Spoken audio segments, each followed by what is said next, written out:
ఈ విధంగా తెలంగాణలో విద్యా వ్యవస్థ, మరి ముఖ్యంగా గురుకుల విద్యా వ్యవస్థ ప్రమాదం అంచున చేరింది, కుప్ప కూలిపోతున్నది. ముఖ్యమంత్రి రేవంత్ రెడ్డి గారు నిమ్మకు నీరెత్తినట్టుగా వ్యవహరిస్తున్నారు. ఇలా 10 సంవత్సరాల పాటు తెలంగాణలో స్వర్ణయుగం చూసిన విద్యా వ్యవస్థ, మరి ముఖ్యంగా గురుకుల విద్యా వ్యవస్థ పేద బిడ్డలను ప్రపంచంలో నలుమూలలకు పంపించిన విద్యా వ్యవస్థ, ఈ దేశంలో ఆదర్శంగా మారిన ఒక గురుకుల విద్యా వ్యవస్థ.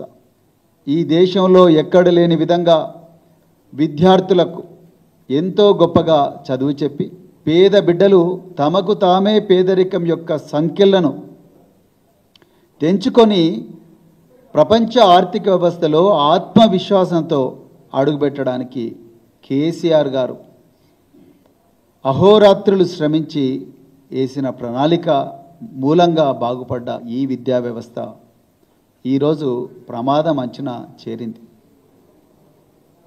ప్రతిరోజు ఏదో ఒక సంఘటన, ప్రతిరోజు ఎక్కడో దగ్గర గురుకుల విద్యార్థులు రోడ్డెక్కడం,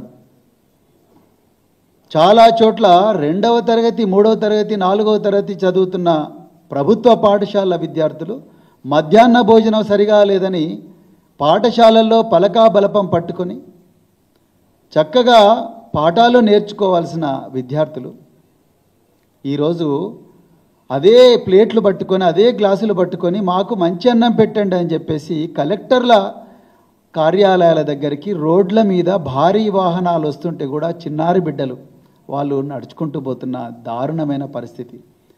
గోడలు దుంకి 4 కిలోమీటర్లు మా ఆఫీసర్లు పోనివ్వడం లేదు, మేము కలెక్టర్ను కలవాలని పోతున్న పరిస్థితి.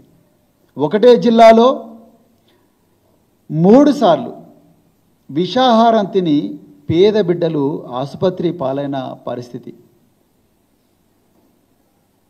కౌన్సిలర్లు పెట్టండి, ఈ పిల్లలకు రకరకాల మానసిక సమస్యలు వస్తున్నాయి, ఈ పిల్లలకు చాలా ఇబ్బంది అవుతున్నది, ఉపాధ్యాయులకు ఎవరికి కూడా సరియైన తర్ఫీదు లేదు, ఈ పిల్లలు ఆత్మహత్యలు చేసుకుంటున్నారు, ఇప్పటికే దాదాపుగా 30 మంది పిల్లలు ఆత్మహత్యలు చేసుకుంటున్నారు, కౌన్సిలర్ను పెట్టండి అని ముఖ్యమంత్రి గారికి సాక్షాత్తు లెటర్ రాసినా ఇప్పటి వరకు కౌన్సిలర్లు పెట్టకపోవడం వల్ల దాదాపుగా 28 మంది తెలంగాణ బిడ్డలు మరి మృత్యువాత పడ్డరు. ఇలాంటి దారుణమైన పరిస్థితి ఉన్నది. అలా టీచర్లు గత 6 నెలల నుంచి చాలామంది టీచర్లకు జీతాలు రాని పరిస్థితి. చాలా స్కూళ్ళల్లో ఈరోజు ఉదయం ఇటికాల ప్రభుత్వ సంక్షేమ గురుకుల పాఠశాల నుంచి ఇలా టీచర్లు ఫోన్ చేసి మాకు ప్రిన్సిపల్ ఎవరు లేరు, టీచర్లు ఎవరు లేరు, పార్ట్ టైమర్లతో నడిపిస్తున్నాం, ప్రిన్సిపల్ లేకపోతే లైబ్రరీయన్ను ప్రిన్సిపల్గా పెట్టినామని చెప్పే పరిస్థితి. ఈరోజు ఇదే పాలమూరు బిడ్డ అని చెప్పుకుంటున్న ముఖ్యమంత్రి అదే పాలమూరు జిల్లాలో ఉండే ఇటికాలలో టీచర్లు ఎవరూ లేక లైబ్రరీయన్ను ప్రిన్సిపల్గా మార్చిన పరిస్థితి ఈరోజు తెలంగాణలో ఉన్నది. ఈరోజు మనం చలికాలంలో ఉన్నాం. చలికాలంలో విద్యార్థులు గజ గజ గజ గజ వణుకుతూ ఉన్నారు. ఆ వణుకుతున్న విద్యార్థులకు పూర్తిగా బ్లాంకెట్లు ఇవ్వలేని పరిస్థితి. అదేవిధంగా ఒకప్పుడు కేసీఆర్ గారి పాలనలో చక్కగా ఫోమ్ బెడ్లు ఇచ్చి పిల్లలు క్షేమంగా ఇంట్లో లేకపోయినా స్కూళ్ళలోనే ఆనందంగా ఉండాలని చెప్పేసి మరి పడుకోబెడితే ఈరోజు ఆ పిల్లలకు కనీసం కార్పెట్లు కూడా ఇవ్వలేని పరిస్థితి. యూనిఫామ్లు సరిగా రాలేదు, బూట్లు లేవు ఇప్పటి వరకు కూడా, పిల్లలకు బూట్లు కూడా లేని పరిస్థితి. నైట్ డ్రెస్సులు ఇచ్చేవారు కేసీఆర్ గారు, నైట్ డ్రెస్సులు కూడా ఈరోజు పిల్లలకు ఇవ్వలేని పరిస్థితి. అంత దయనీయమైన పరిస్థితిలో ఉన్న ఈ వ్యవస్థను చూసి తల్లడిల్లిపోయి కన్నీళ్ళు వచ్చిన పరిస్థితిలో కేటీఆర్ గారు, మా రాష్ట్ర వర్కింగ్ ప్రెసిడెంట్ కేటీఆర్ గారు గురుకుల బాట అని చెప్పే ఒక కార్యక్రమానికి పిలిపించారు. గురుకుల బాట కేటీఆర్ గారు చాలా ప్రత్యేకంగా ఒక విషయం చెప్పారు.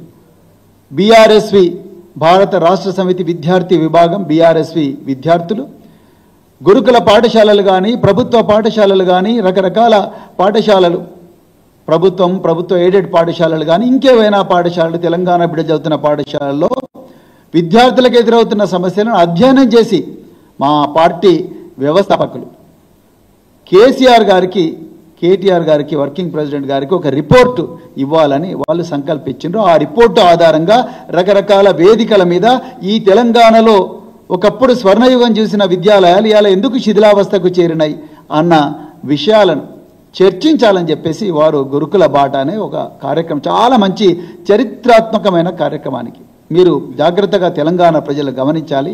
ఈ దేశంలో ఏ రాష్ట్రంలో కూడా ఒక రాజకీయ పార్టీ విద్యాలయాలను రక్షించుకుందాం రండి అని చెప్పి పిలిపివ్వలేదు.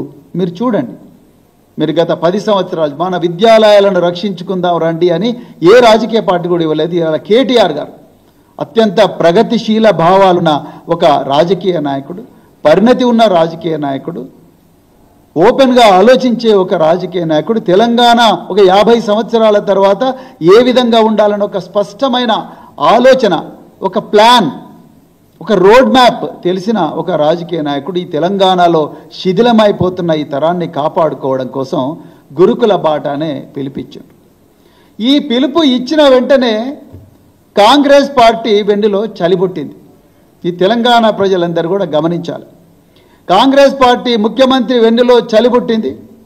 ముఖ్యమంత్రి దగ్గర దీని గురించి మాట్లాడడానికి ఏమీ సబ్జెక్ట్ లేదు, అందరికీ తెలుసు. ఆయనే విద్యాశాఖ మంత్రి, ఆయనకు విద్య గురించి ఏమాత్రం కూడా అవగాహన లేదు. ఆయనకు తెలిసిందంతా ఓన్లీ రియల్ ఎస్టేట్ దందా. ఈ ముఖ్యమంత్రి విద్యాశాఖ మీద ఏమాత్రం అవగాహన లేదు. అదే ముఖ్యమంత్రి తను ముందరికి రాకుండా డేటాతోని ఆయన మతి స్థిమితం లేని మంత్రులను, మతి స్థిమితం లేని కొంతమంది రాజకీయ నాయకులను గాంధీ భవన్లో కూర్చోబెట్టి రకరకాల వేదికల మీద మాట్లాడిస్తున్నాడు. నిన్న మన గౌరవ మంత్రి కొండా సురేఖ